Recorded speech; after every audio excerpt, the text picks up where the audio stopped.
Well, my guest today is Laetitia Andrac, and she is an energetics and strategy business mentor, also known as a business doula, as she carved this name for her work.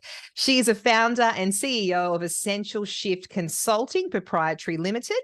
Laetitia helps women leaders and entrepreneurs in creating a soul-aligned business, career, and life without burning out.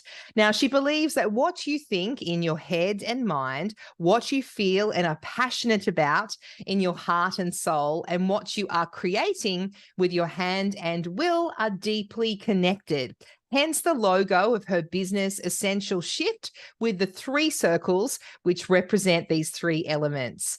She's making ancient spiritual wisdom accessible for business modern day entrepreneurs.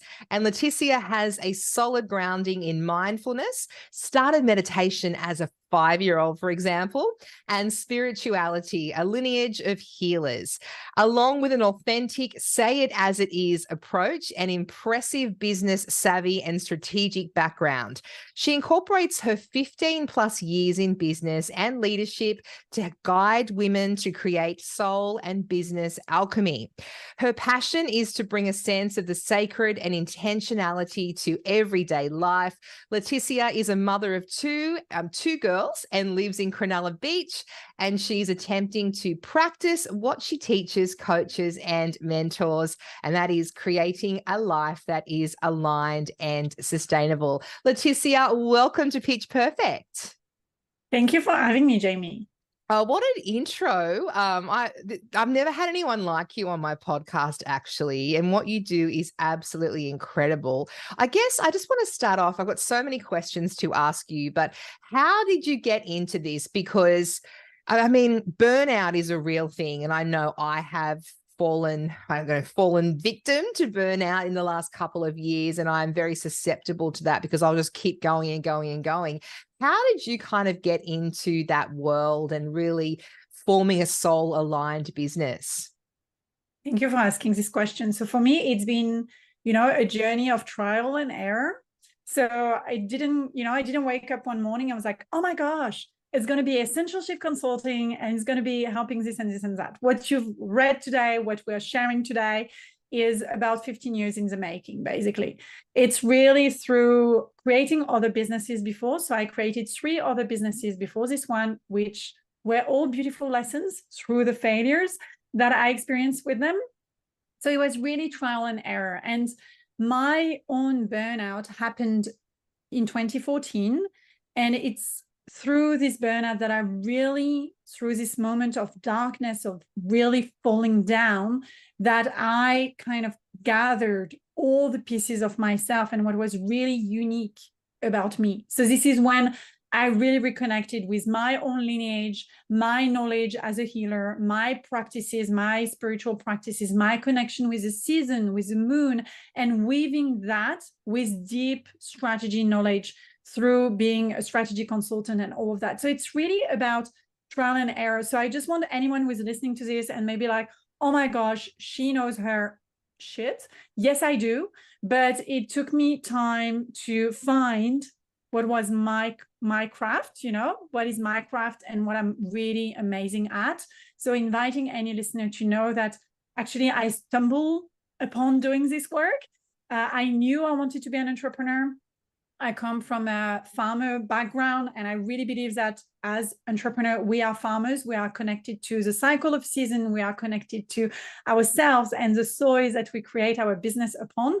So I really want everyone to just connect with themselves. If they want to be an entrepreneur, then just trial, and you may fail, but all the time you will learn your lessons. So that's how I ended up doing this. It was more kind of an invitation. I was mentoring startup and scale up since 2012 through my work as a strategy consultant and then as a general manager in Telstra, when I was mentoring startup in Murudi and investing in startup and all of that.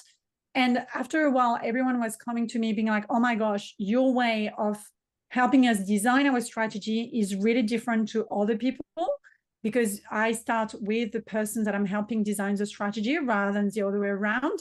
And it was then that I ended up creating Essential Shift. But Essential Shift, before being named Essential Shift, was called differently, and it was a different business, which was all about just innovation. So everything evolves. And maybe if you listen to this podcast, as it's evergreen 5 years, maybe I'll be doing something else, and that's all good. Yeah, I love that. I love that so much. And so just taking you back, so I think you mentioned it was 2014 when you had that burnout experience. What actually happened for you? Because some people who are listening to this may know exactly what you're talking about. But for others, like I was in that same boat 2 years ago, I had no idea what burnout was. So what was the kind of the trigger and the symptoms and the fallout? Can you sort of take me through and describe that experience? Yes, definitely. So I really, from the outward, and the story I was telling myself is I was on the top of my game. I was a strategy consultant. I had just been to Berlin, where I was facilitating the Bloomberg Philanthropy Meyer Challenge. So picture this, Mike Bloomberg in the room. I was mentoring about 21 cities, European cities, around social impact and innovation for social impact in one of my favorite cities in Europe, which is Berlin, which is so vibrant. And I was just like, on the top of it. And at the same time, writing, some thought leadership for the firms that I was working at as a strategy consultant, and mentoring some new members of the team, and, selling some project here and there for multi-million deal. Like everything was like amazing, right? But what happened is I came back from this trip in Berlin, and the next few days I was very tired. So it started with me being tired, which is very unusual. I'm neurodiverse. I am very active. I wake up in the morning and straight away I'm like, let's go, let's do something about this day, really this overachieving mindset and all of that. And that morning I couldn't leave my bed. I was just lying down, and Johan, who is now my husband, looked at me. I was like, what's happening? I was like, I don't know. I just have like zero energy. I don't know what's happening. I don't want to wake up. I was real like, my body didn't want to move, So I decided to call the office and say I was sick. It was the first time we take a sick leave in, 7 years of doing this work. And I would go, even when I was vomiting, and I would hide myself in the toilet, to vomit if I had, gastro. Like I would just, hide myself when I was sick, and I would still take myself to the office. But that day I couldn't. So I went to the doctor. She asked me a few questions. I burst into tears. And then she said, you're burnt out. Couldn't process that. My ego, my brain couldn't process that. For me, burnout was not something I would face. I had seen people burning out, because especially through the strategy consulting work, you like having a life expectancy of 7 years is quite high. Like people don't last that long in that environment. And so basically I had seen a lot of people burn out, and for me I was like, no, I'm not one of those. I'm very strong. I'm like all the story I was telling myself. So I was really ashamed with the diagnostic. I decided to still take the few weeks off that she recommended, and I didn't say to my office, I didn't say to my friends. I hid about the burnout for years. I only started sharing about it when I moved to Australia as a permission to rebirth myself. But I didn't want to attach my identity to I have burnt out. Does that make sense? So that's how it happened. It's like my body didn't want to move. So I was at the last stage of burnout. If you read my book, I'm not the one who developed this, but there are 12 stages of burnout that are identified by researcher. And if you suffer of burnout, I am not your gal to help you recover. You need to go and seek for, professional that will help you, doctors, psychologists, all of those kind of things. So here again, I'm not like guiding you to recover from the burnout. It's more like bringing awareness into the subtle sign of the burnout. And the subtle sign of the burnout is really starting to feel like you have less drive, you have less motivation to do the thing, to see people and things like that. And I didn't notice those little signs. I had to wait till I hit rock bottom to really address the burnout. And once you've burned out once, you have a tendency to burn out easily.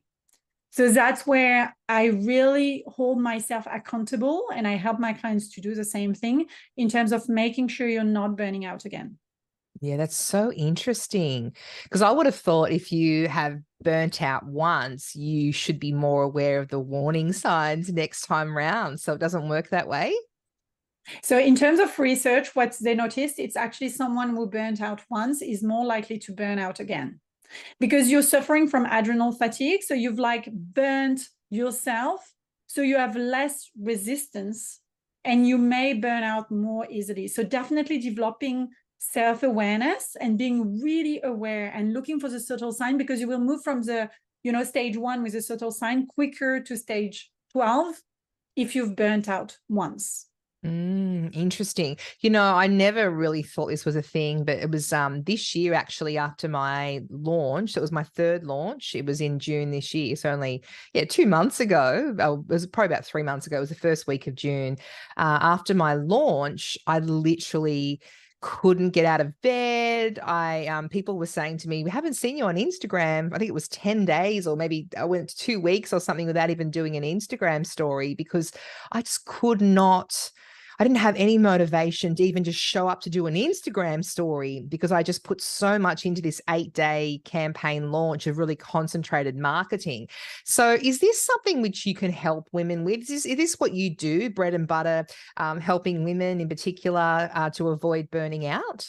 Yes. So my clients are mainly women. I also help male, but my target is mainly women, because I really want to close the gap in terms of men successfully raising their business and paying themselves well and having profitable growth and accessing funding and all of those kind of things that we know exists in reality. So I want to, help the women that, correcting those bias. So I focus mainly on women. And what I've noticed, it's a lot of the way that are taught are really masculine way of growing your business and selling and launching and growing, which is not necessarily sustainable as a woman, because we are way more cyclical.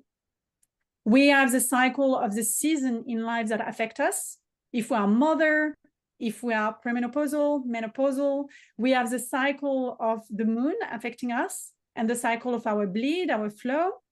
We have, all of those cycles, the cycle of the seasons that are really affecting us.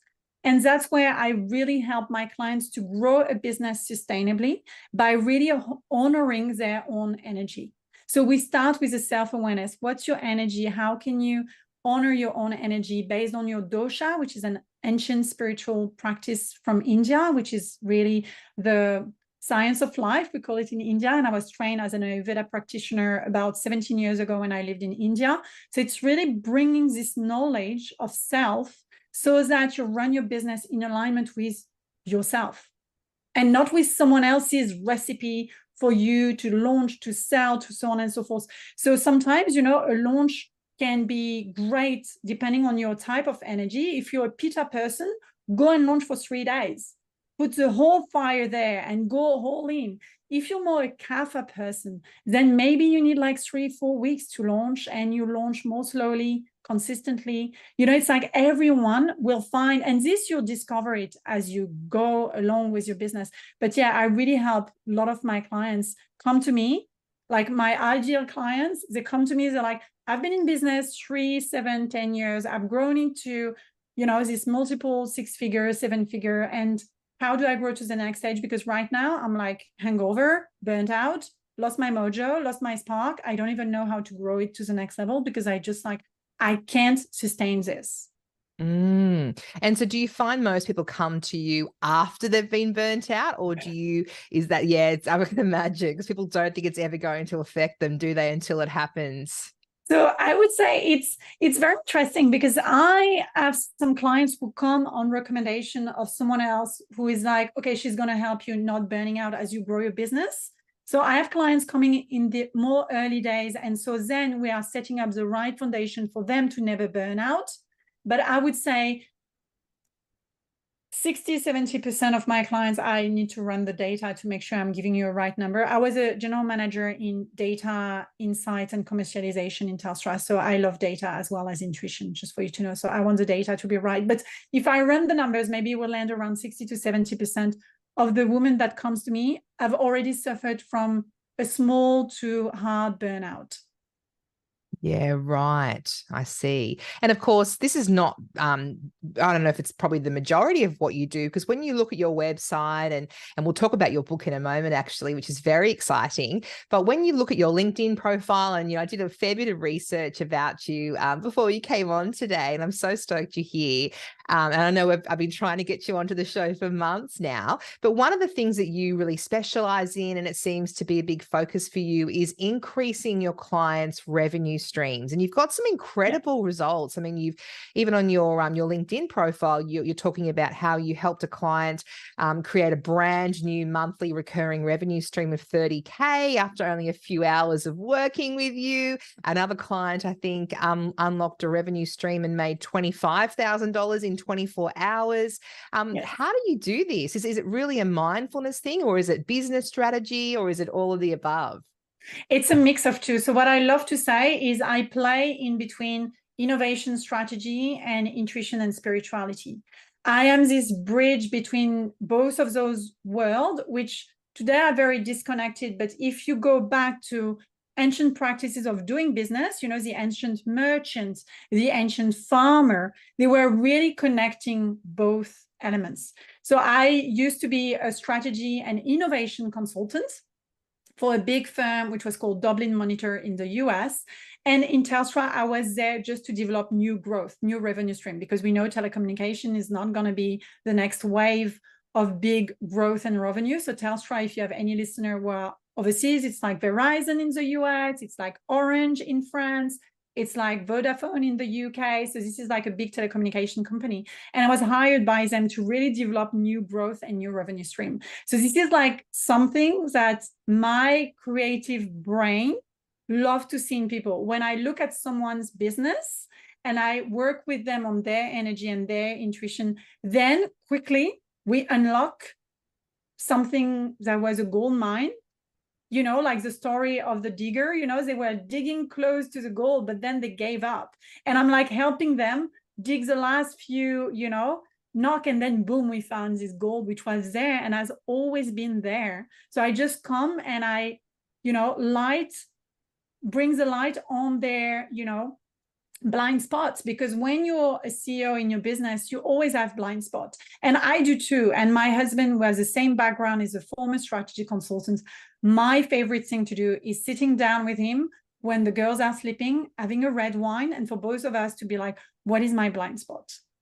And he will tell me what's my blind spot, and I will tell him what is his blind spot. We used to work together, by the way. So it's like we really know each other very well, and he's the best at, you know, putting the light on my blind spot. And that's what I do for my clients. That's great. And so do you work with anyone? So anyone who's in a service-based or product-based business, and you kind of look at their business from the outside in and give them ideas for extra revenue?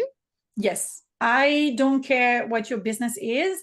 And this is coming from 15 years of experience working across the board in multiple type of businesses. When I was a strategy consultant, they didn't care if it was, you know, a defense business or defense, you know, like public servant, or if it was a hospital, or if it was, you know, Sanofi, which is a pharmaceutical company, or if it was, you know, Renault, which is a car company. It's just like, go there, make it profitable, make it work, find a way, find a solution.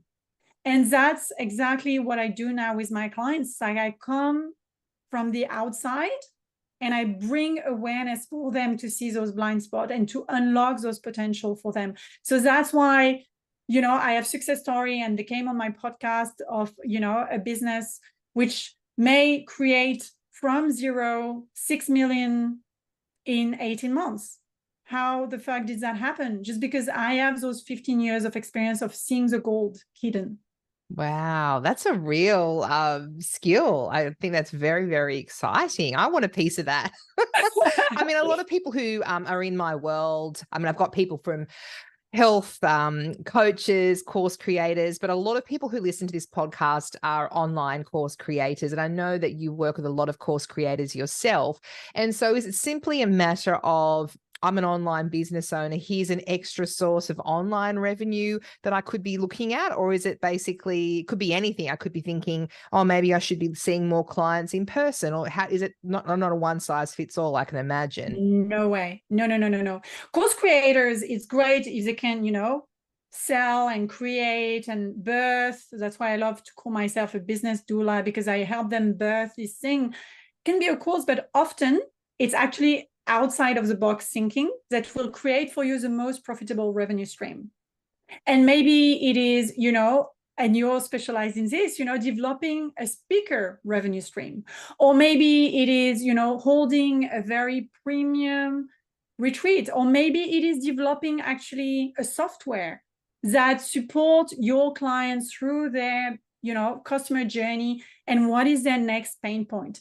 And that's where, being a former human-centered design practitioner and trainer. Now I don't train human-centered design anymore. That's why I say former, but I use a lot of human-centered design approach, which is knowing the customer journey and what is missing, what is the missing link. And sometimes it's developing, a new software. And I have clients because I have a, lot of knowledge around software development and so on. So I can help them think about, okay, let's develop a software revenue stream.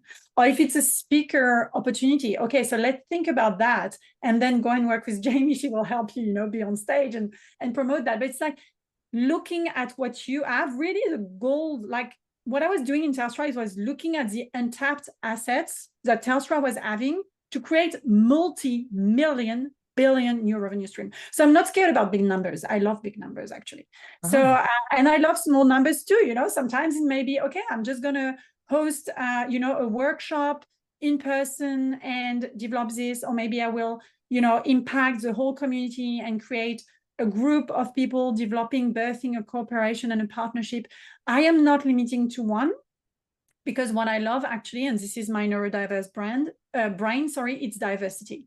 I would be so bored if I had to support only online courses creator. I would be so bored if I was only supporting software startup or project-based businesses. I love the mix. It's so rich. I can tell. I can just see it in your face and hear it in your voice. That's so exciting. Also, what's exciting is your book. And you talked about the light before and shining a light with your husband just when the kids went to bed every night. So your book is called Light It. Tell me a little bit about what the book is all about and how it came to be. Yes. So the book is called Light It, How to Trust Your Intuition and Build a Thriving Business. So what I realized is something that was missing in entrepreneurship is people outsourcing their decision-making and their intuition to someone else. So they would go and look for a mentor, for a business coach, for, someone that they really see up to, or comparison, on the internet and things like that. And they will be like, okay, I'm going to do that. But this is outsourcing your own decision-making, your own intuition, your own assumptions on how to grow your business. So what I really want is I want everyone to re-internalize this and go back to reconnecting with their inner light. And potentially in the framework, the light framework, that's why it's called Light It, because in the book, the framework, former strategy consultant, we know framework, right? And a framework is different to a blueprint. A blueprint is like, you have to do this and it works. A framework is you adapt this to your own needs, okay? Very different. So in the light framework, I really speak about how you need to do things in your unique way and leaning in, which is the L of the framework, leaning in towards your unique way of being a business owner, being a sacred CEO, as I call it, so that no one else can copy you, no one else can take your IP, and no one else can tell you what to do. You internalize all of this, and then nothing can dethrone you. You are the sacred CEO and you're running your business in your own way. What's really important in the light framework is a G, which is about gathering. And this is where you have your village around you. You have other people that may, shine the light on something that is in your blind spot, as I described before. And as part of my village, my husband is here. I also have my spiritual mentor, my auntie, who is, in my lineage, one of the, most experienced healer in my lineage. So I have like my own village as well, which I gather around me to help me grow my business. So the book came to life from a place of, I didn't know I wanted to write a book. From a place of, I meditated, I went on a silent retreat for a full day as I was grieving a friend of us who passed away of cancer very quickly, who I used to work with in strategy consulting. And this book came through me. It was like, teach them the light framework. I was like, I don't fucking know what the light framework is. Yes, it's the way you've always lived. It's the way you know things. And this is how, after this, like everything came through. The light framework came and it's applicable to anything. It's applicable to your business. It's applicable to the journey of writing a book, but it's also applicable to your love life. My mother-in-law read the book and she was like, oh my gosh, it's helping me so much with my love life. I was like, oh, that's good. I didn't know about this. So it's just, when you find something that's really resonating with oneself, it's because it's coming from a place of trusting yourself. I trusted myself and my intuition to write this book, but I wrote it in English. I'm a native French speaker. Writing is not my forte. And if I did it, like, you can trust your intuition and do it too, because I know that my book is already impacting so many, given your feedback I received from the early readers. That's amazing. And it's only in the pre-sale stage at the moment. We'll put the link to this to buy the book in the show notes, but you can go to lightitbook.com. What was the process like, Laetitia, of writing a book? Did it take you forever? Was it a fun process? How would you describe that? Different phase through the process, and what I love to explain through the writing process is, first of all, when the idea of the book came, when it came through me in this meditative stage, I trusted my intuition straight away, and I decided to go with the L of the framework, which was leaning in. So straight away, I looked for a mentor. I was like, if I need to write a book, I need someone to help me through the journey of writing a book. I need to have someone who walked the path before and can help me and guide me and hold my hand through the journey. And that was the best decision ever, because otherwise, during the journey of writing a book, you have like entrepreneurship, like motherhood, like relationship, ups and downs, and things that are coming up where you're like, oh, I thought I had dealt with this. Oh, it's again. So it's like the rejection from publisher, all of those kind of moments, a hard moment to navigate. And having someone by my side and going all in and being like, okay, I'm going to be an author. And I released the post on Instagram, released the post on LinkedIn, sent an email to my email list, communicated to everyone. I was like, I'm writing a book. And then it's like my way of being held accountable. So I lean in, I went all in with that. So that was fun. The leaning in part, being like, I'll write a book.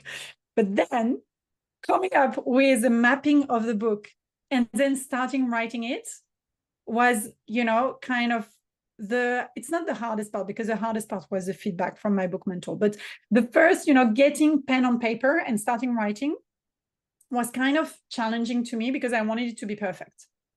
So I spent a lot of time on the structure. And again, being a former strategy consultant, we know how the structure of a presentation is everything. In strategy consulting, we spend weeks for, a presentation to a board around what's the story, what are the points in the story. So I was like, okay, it's the storyboarding, what's the storyboarding? And I got stuck in that for a few months. And that's why my book mentor was like, I think you need to start writing now. All right, okay, so I will start writing. So then it was fun to write the first shitty draft, as I called it. But then sending it to my book mentor and receiving her feedback was really challenging. So that's why, you really see the roller coaster, because it's like, okay, it's done. My book is done. No, it was not done at all. I had a lot of rework to do and so on. But this is where I give myself some months to walk away from the book and then start writing again.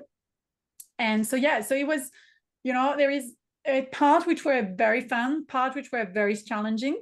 But what I would say, it's like any project you take on board, just be prepared for an amazing growth journey. Yeah, wow. I think this book was an amazing growth journey, and I'm really proud of what I have written. Could be better, could be perfect, but as I always say, perfection is like inaction. So I'd rather, act and have something imperfectly delivered to all of you. And as the founder of LinkedIn would say, if you're not ashamed of your first product, then you released it too late. So I have a bit of shame, but I am very proud as well. Oh, I can't wait to read it myself. Laetitia, if people want to work with you, and I'm sure they will after listening to this, how can people get in touch with you and how do you work? Is it one-on-one coaching, one-off sessions, or a series of sessions, a program, a membership, a course, all of the above? How can people get involved to work with you? It's like a buffet. You get to choose what you want to eat. Being French, it's all about the food analogy. No, but you can, if you're already on the podcast right now listening, you can listen to my podcast, the Essential Shift podcast, and then you can get used to listening to me, what I'm teaching, see if it resonates with you. You can listen to some case study of my clients who come on my podcast, and I love for them to share their story of working with me. And if you're ready to be challenged, get your kick butt softly, as they always say, my clients, and in a French way. So I'm not always complimenting you. I'm not very Aussie or British. I'm always getting straight into what needs to change. So no BS with me. You can work with me either within my membership, which is called The Circle, or you can join my courses. I have a few self-paced courses and live courses as well. And then if you're like, okay, I want more and exclusive support, you can join my mastermind. And if you're really like, okay, I just want to upgrade myself and be very one-to-one with Laetitia, I have a few spots for one-to-one, but I only take very few clients one-to-one, because then it's those who I really transformed their business, and scale it with them. So it's very energy demanding for me, and I'm looking out for my own energy. So I don't take many one-to-one. Oh, well, I can't wait to see what you're going to be doing in the future. Can't wait to read your book. Thank you so much, Laetitia, for coming on to Pitch Perfect today. It's been wonderful chatting with you. Thank you.